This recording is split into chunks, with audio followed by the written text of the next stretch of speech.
اللہ تبارک و تعالیٰ کا لاکھ لاکھ شکر و احسان ہے جس نے ماہ ربیع الاول کی بہاریں پھر ہمیں عطا فرمائیں۔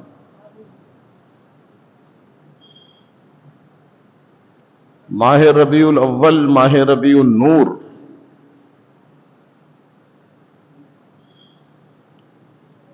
وہ مہینہ ہے جس مہینے کو پوری دنیا اس لیے جانتی ہے اور اس مہینے سے ساری دنیا اس لیے پیار کرتی ہے کہ اس مہینے میں اللہ تعالیٰ نے اپنی مخلوق کو اپنا محبوب عطا فرمایا ہے۔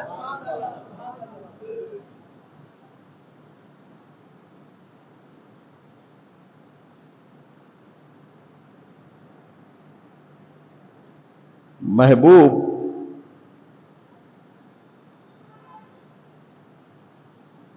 چھپا کے رکھا جاتا ہے، دنیا کا دستور ہے محبوب کا چھپا کے رکھنا اور اپنے محبوب کو خود ہی پیار و محبت کرنا۔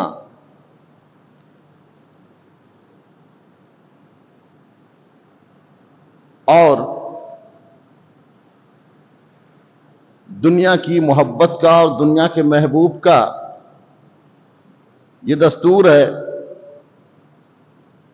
کہ محبت کرنے والا جس سے محبت کرتا ہے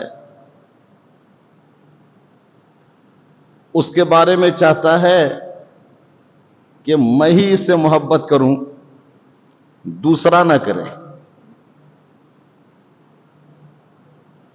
کیونکہ یہ میرا محبوب ہے۔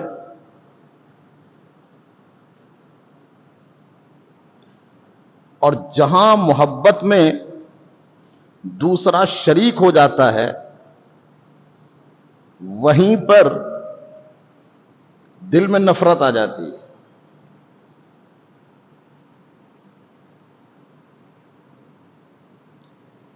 جس کی زندہ مثال یہ ہے، آپ سوچیں، غور کریں کہ ماں اپنے بیٹے سے کتنا پیار کرتی ہے، بیٹے کو چپٹائے رکھتی ہے، کھلاتی ہے، پلاتی ہے، دھلاتی ہے، جوان کرتی ہے، اور وہ اپنے بچے سے بہت بہت پیار و محبت کر کے اس کو جوان کرتی ہے۔ یہ میرا بیٹا ہے، یہ میرا لخت جگر ہے، میرا نور نظر ہے۔ لیکن جب اس جوان کو شادی کر کے لاتی ہے اس کی، اور اس بیٹے کی محبت میں دوسری عورت شامل ہو جاتی ہے، تو اس ماں کی محبت میں بھی فرق آنے لگتا ہے۔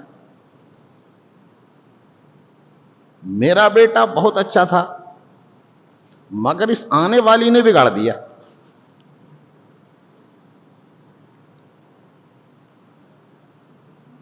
عموماً ایسا ہوتا نہیں ہے، مگر چونکہ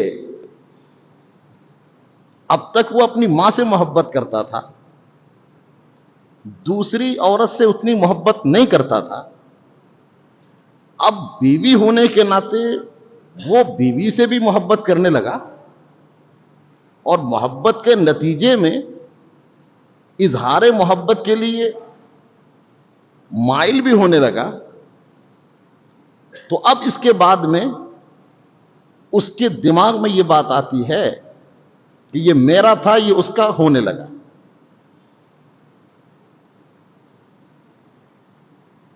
دنیا کا جو محبوب ہے وہ یہ چاہتا ہے کہ یہ عاشق میرا ہی رہے، اور عاشق یہ چاہتا ہے کہ یہ محبوب میرا ہی رہے، اور جہاں دوسرا ہوا وہاں جھگڑا، یہاں تک کہ قتل و قتال، جنگ و جدال، فتنہ و فساد، یہ فتنہ اور فساد، یہ جنگ و جدال، یہ قتل و قتال کی نوبت کیوں آئی؟ اس لیے آئی کہ عاشق نہیں چاہتا کہ اس کی محبت میں دوسرا شریک ہو، اور محبوب بھی نہیں چاہتا کہ اس عاشق کے علاوہ کوئی دوسرا ہو۔ یہ دنیا کا دستور اب آئیے آپ محبوب رب العالمین کی بات کیجئے۔ دنیا کا دستور یہ ہے کہ یہ میرا محبوب ہے، میں ہی اس سے محبت کروں، کوئی دوسرا نہ کرے۔ لیکن اللہ کا محبوب وہ ہے کہ اللہ یہ چاہتا ہے یہ میرا محبوب ہے، ساری کائنات اس سے محبت کرے۔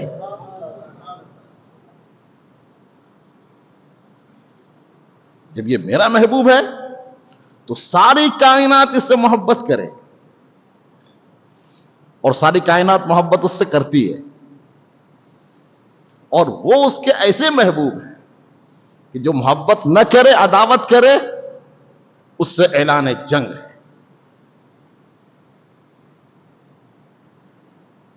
جو میرے محبوب کا نہیں ہے وہ میرا نہیں، جو میرے محبوب کا ہے وہی میرا ہے۔ ابو لہب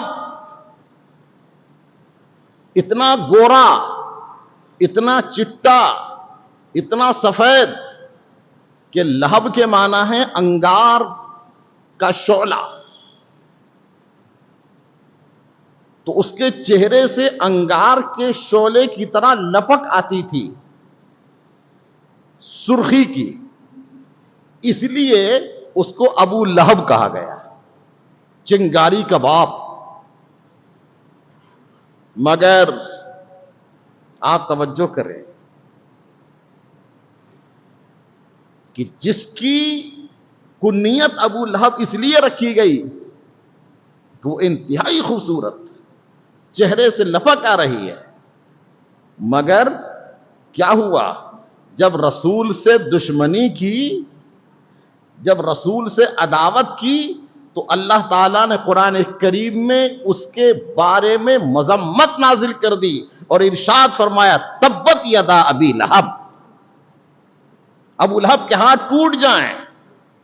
تو اس کی خوبصورتی کو نہیں دیکھا گیا، اس کے چہرے کو نہیں دیکھا گیا، اور اس کو مردود کہا گیا، اور وہ جو کالے کلوٹے غلام تھے حبشی، جن کا بلال نام ہے، حبش کے رہنے والے ہیں، اور انتہائی چہرہ کالا ہے، مگر رسول کائنات سے محبت کی تو اللہ تعالیٰ نے ان کو محبوب کے صدقے میں اپنا محبوب بنا لیا۔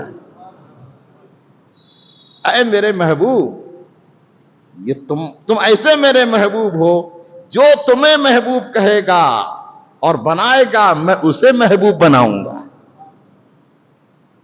اللہ قرآن کریم کہتا ہے قُلْ إِن كُنتُمْ تُحِبُّونَ اللَّهَ فَاتَّبِعُونِي يُحْبِبْكُمُ اللَّهُ۔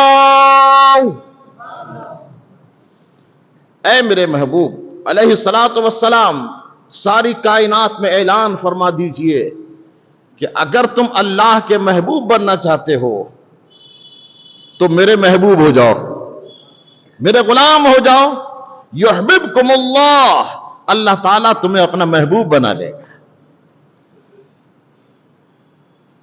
زندہ مثال وہ صدیق اکبر ہیں، وہ عمر فاروق اعظم ہیں، وہ عثمان ذی النورین ہیں، وہ مولا علی ہیں، کہ جن سے ساری کائنات محبت کرتی ہے، اس لیے محبت کرتی ہے کہ انہوں نے اللہ کے محبوب سے محبت کی ہے، ورنہ کیوں محبت کرتی؟ حضرات آپ کو بتانا یہ ہے اس موقع پر کہ اللہ تعالیٰ نے اپنے محبوب علیہ الصلاۃ والسلام کو ماہ ربیع الاول میں لباس بشر عطا فرمایا۔ میں ہر ربیع الاول کے موقع پر ان دنوں میں سالوں سے یہ بات دہرا رہا ہوں اور آج پھر دہراتا ہوں، اور مجھے اس میں کوئی بھی آر نہیں ہے کہ آپ یہ کہیں حضرت یہ پرانی بات ہے، آپ بہت مرتبہ بتا چکے ہیں، مگر میں اس لیے دہراتا ہوں کہ آپ کو یاد رہے۔ 3 چیزیں وہ ہیں کہ جن کو ہم ایک سمجھتے ہیں، حالانکہ تینوں چیزیں الگ الگ ہیں۔ ایک ہے نور محمدی علی صاحبہ الصلاۃ والسلام کا پیدا ہونا، سرکار کا نور مبارک، اس کا پیدا ہونا۔ نمبر 2، اس نور کا لباس بشر میں آ کر مدینے سے نہیں مکے سے ظاہر ہونا۔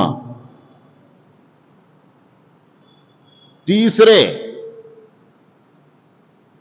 لباس بشر میں 40 سال رہ کر غار حرا کے ذریعے اپنی نبوت کا اعلان فرمانا۔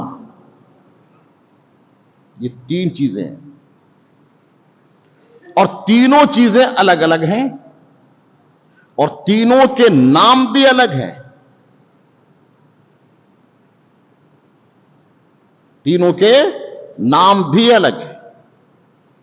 سب سے پہلے تخلیق نورانی، نور کا پیدا ہونا سب سے پہلے۔ اب یہ نور کب پیدا ہوا؟ حضرت جابر رضی اللہ تعالی عنہ راوی ہیں، آقا کائنات صلی اللہ علیہ وآلہ وسلم سے حضرت جابر نے پوچھا کہ سرکار سب سے پہلے کیا پیدا کیا گیا؟ آقا کائنات صلی اللہ علیہ وسلم نے ارشاد فرمایا، اول ما خلق اللہ نوری، اللہ تعالیٰ نے سب سے پہلے میرے نور کو پیدا فرمایا۔ وَكُلُّ الْخَلَائِقِ مِن نُورِ، اور تمام مخلوق کو اللہ تعالیٰ نے میرے نور سے پیدا فرمایا۔ تمام مخلوق کو۔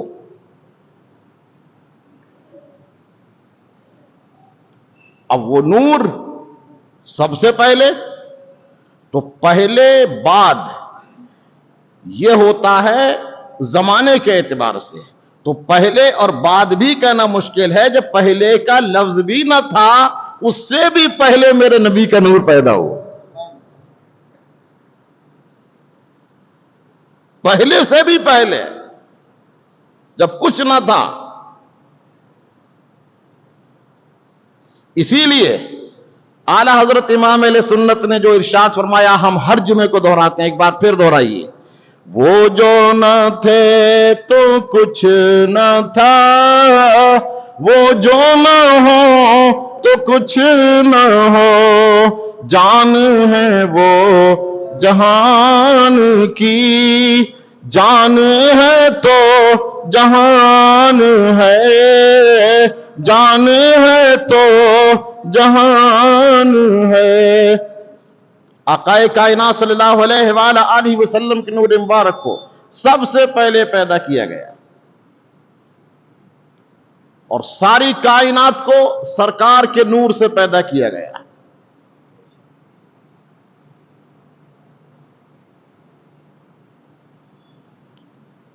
اب ساری کائنات کو سرکار کے نور سے پیدا کیا گیا، تو ساری کائنات میں نبی کے نور کی جلوگری ہے، کیونکہ کائنات کو انہی کے نور سے پیدا کیا گیا، تو کائنات کی کوئی چیز کیوں نہ ہو، ان کے نور کی جلوگری ہے۔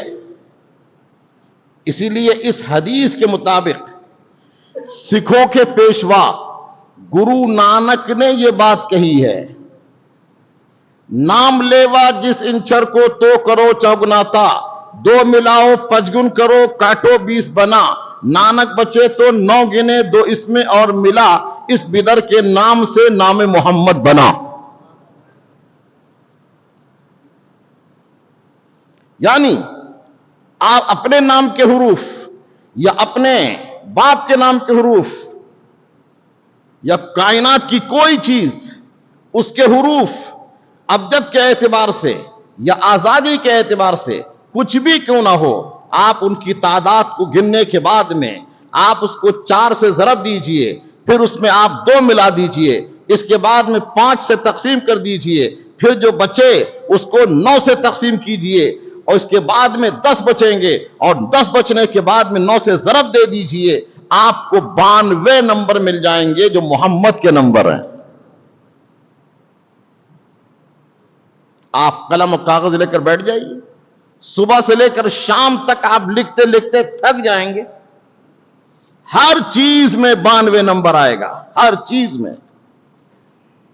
آپ کا نام، آپ کے باپ کا نام، دادا کا نام، پوتے کا نام، فون نمبر، گاڑی نمبر، کچھ بھی کیوں نہ ہو، یہ معمولی دعویٰ نہیں ہے، یہ دعویٰ گرو نانک نے کیا ہے۔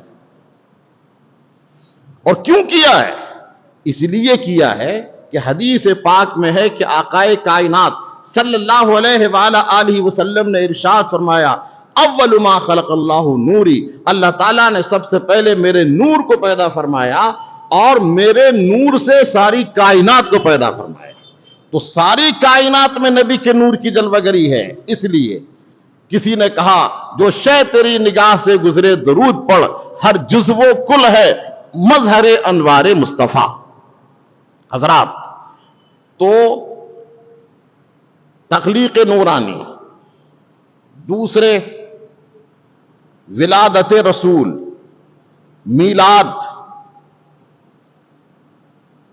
جس کو ہندی میں کہتے ہیں جنم، تو اس نور کا لباس بشر میں آنا، یہ ہے میلاد۔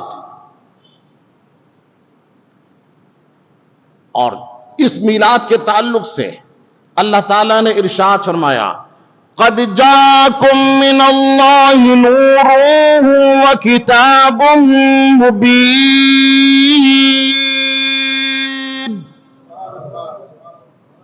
یقیناً تمہارے پاس اللہ کی جانب سے ایک کتاب آئی اور ایک نور آیا اور روشن کتاب۔ تمام مفسرین کرام نے نور سے مراد آقائے کائنات صلی اللہ علیہ وآلہ وسلم کی ذات مبارک کو ہی لیا ہے۔ آقائے کائنات صلی اللہ علیہ وآلہ وسلم کی ذات مبارک کو نور سے مراد لیا ہے، اور کتاب مبین بھی نور ہے۔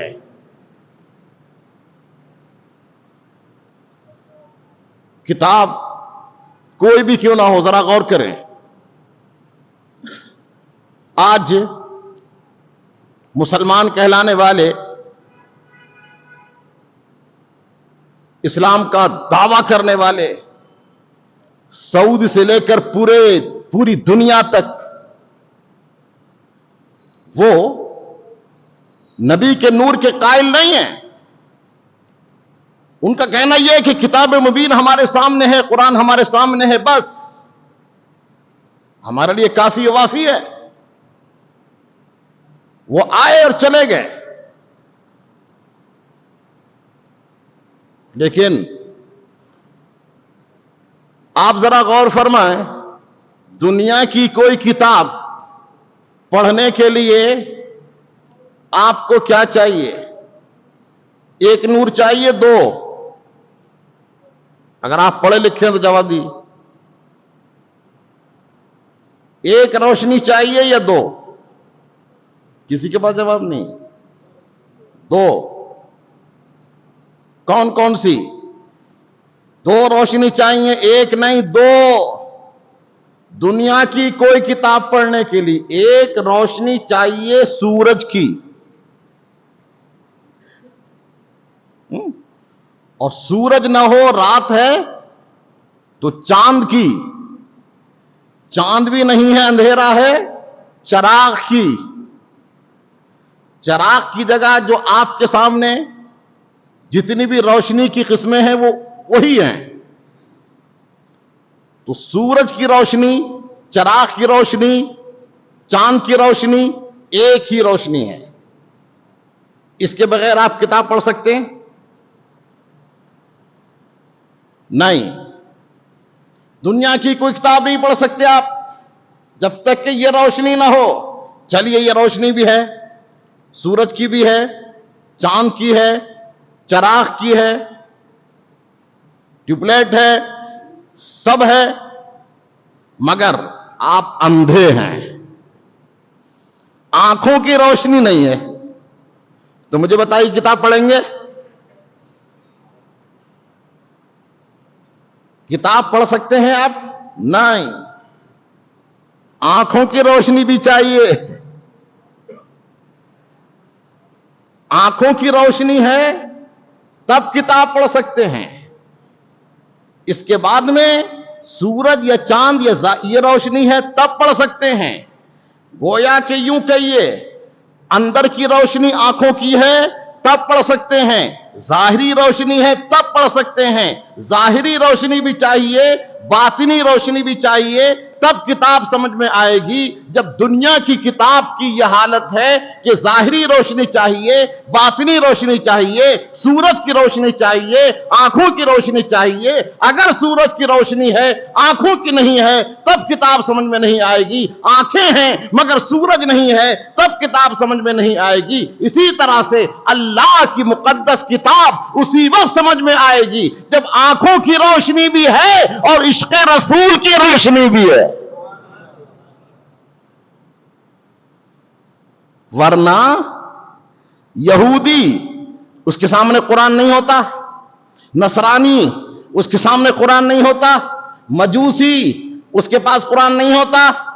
پارلیمنٹ میں آج قرآن موجود ہے، لیکن قرآن موجود ہونے کے باوجود، اسمبلی میں قرآن ہونے کے باوجود، پارلیمنٹ میں قرآن ہونے کے باوجود، کافروں کے پاس قرآن موجود ہونے کے باوجود، یہودیوں کے پاس ہونے کے باوجود، نصرانی کے پاس ہونے کے باوجود، لائبریری موجود ہے، ان کے گھروں میں موجود ہے، مگر اس کے باوجود ایمان ان کے پاس نہیں ہے۔ اس لیے نہیں ہے کہ پڑھ ضرور رہے ہیں، عشق رسول کے بغیر پڑھتے ہیں، محبت رسول کے بغیر پڑھتے ہیں، ان کو اپنا رسول مانے بغیر پڑھتے ہیں، اس لیے قرآن سمجھ میں نہیں آئے گا۔ قرآن اسی وقت سمجھ میں آئے گا جب قرآن والے آقا سے پیار کیا جائے گا،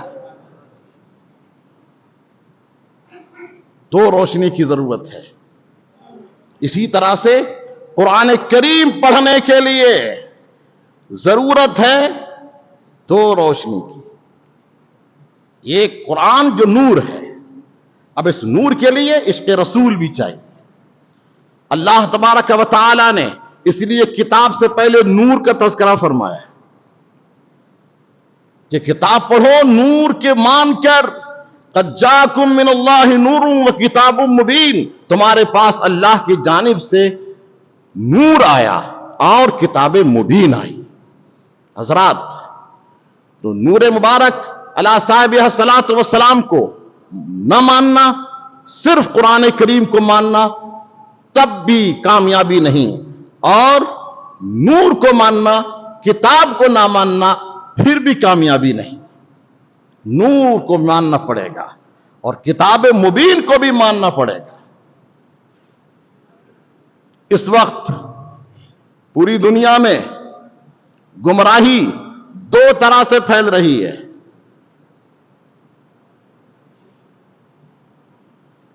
دو طرح سے پھیل رہی ہے۔ ایک تو اس طرح کہ کتاب ہمارے سامنے ہے، قرآن ہمارے سامنے ہے، ہمیں نور نبی کی بات کرنے کی کیا ضرورت ہے، وہ آئے اور چلے گئے۔ ان کو پوسٹ مین کا درجہ دیتے ہیں لوگ، پوسٹ مین آیا اور خط دے کر چلا گیا، اس سے زیادہ مقام نبی کا نہیں مانتے۔ تو قرآن آئے، لائے اور چلے گئے، وہ ہمارے سامنے ہے، مگر قرآن ان کے سمجھ میں نہیں آئے گا جب تک کہ آقا کائنات صلی اللہ علیہ وآلہ وسلم کے نور مبارک کو تسلیم نہ کیا جائے۔ نور مبارک کو تسلیم کرنا ہوگا جب قرآن کریم سمجھ میں آئے گا۔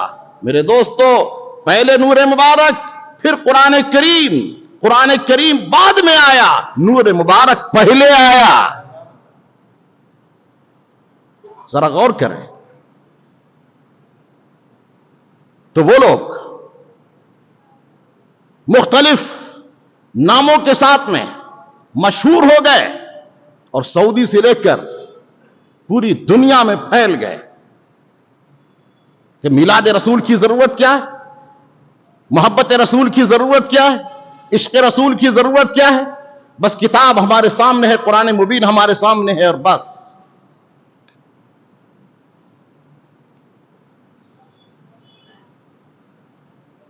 ایک جگہ ایک مولانا صاحب پہنچے, غور کریں آپ, اور انہوں نے کہا کیا نور مبارک کی بات کرتے ہو, تم کہتے ہو کہ اللہ تعالیٰ نے نبی کے نور کو اپنے نور سے پیدا کیا. اچھا یہ بتاؤ, دیکھیے بہکانے والی بات, اچھا یہ بتاؤ کہ اللہ تعالیٰ نے اپنے نبی کے نور کو اپنے نور سے پیدا کیا تو اللہ کا نور تو گھٹ گیا.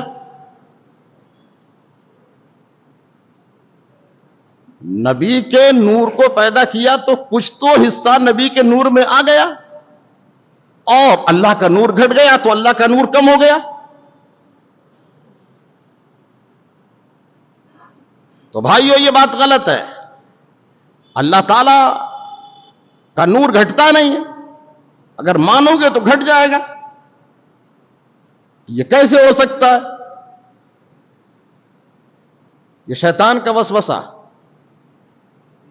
یہ گمراہ کرنے کا انداز. مگر الحمدللہ ثم الحمدللہ عالم فاضل اور مفتی کی ضرورت نہیں ہے.